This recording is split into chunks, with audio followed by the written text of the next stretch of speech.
A replay of the starts, and as we got underway, you see in the centre, Spanish champ Felipe Ots losing that pedal. It was an absolute disaster of a start for him.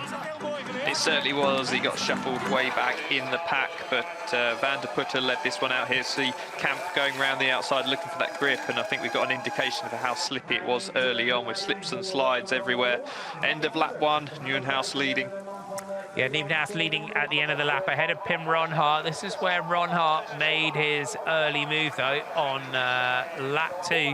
And Joris Neihuis was very patient in not going with Pim Ronhaar and not, you know, initially not following that acceleration.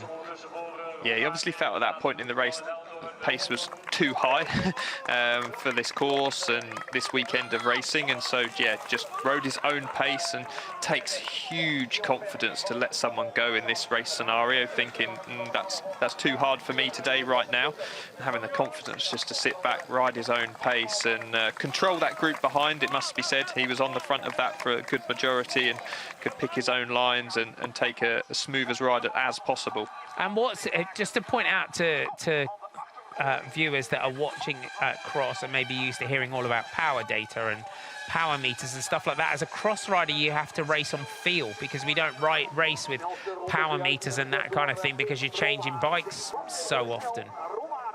Yeah, power meter's not such a big thing in cross. Like you say, riding on feel and being able to gauge that effort, being able to understand kind of how much energy you've got in the locker for a certain section of course compared to the whole 60 minutes of racing. It is super important, and I think it's something brilliant for these riders to understand, even when riding on the road, being able to pace yourself, being able to understand kind of your body and check in with how you're feeling against a certain wattage. So important.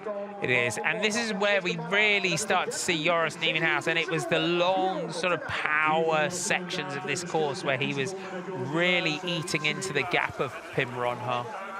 Yeah, that power-heavy kind of second half of the lap was where he was doing the damage, where he was making inroads to Ronhaar. First half of the lap, that more punchy, more technical side of things, Ronhaar was holding his own, and then eventually it seemed to be dangling at around about 5 meters for probably a lap almost. Ronhaar just would not let him back to the front of the race, but had to concede eventually.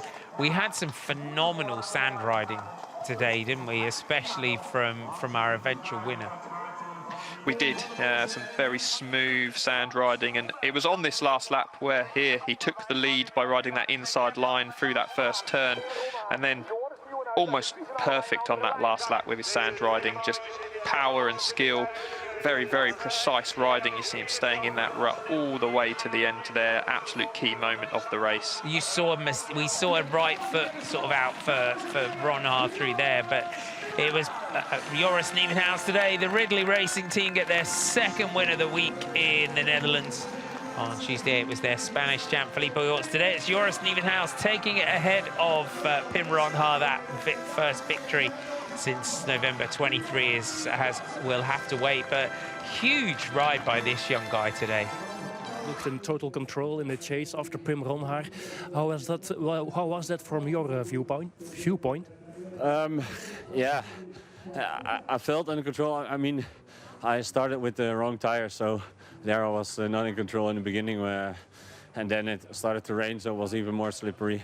But when I changed to the good tires, I immediately felt in control, and also I had him, like, I saw him in my eyes, like I was coming closer, like second by second, and so I was calculating a little bit, like, okay, we have 3 more laps, then I have 3 laps to take him, so yeah, it was good.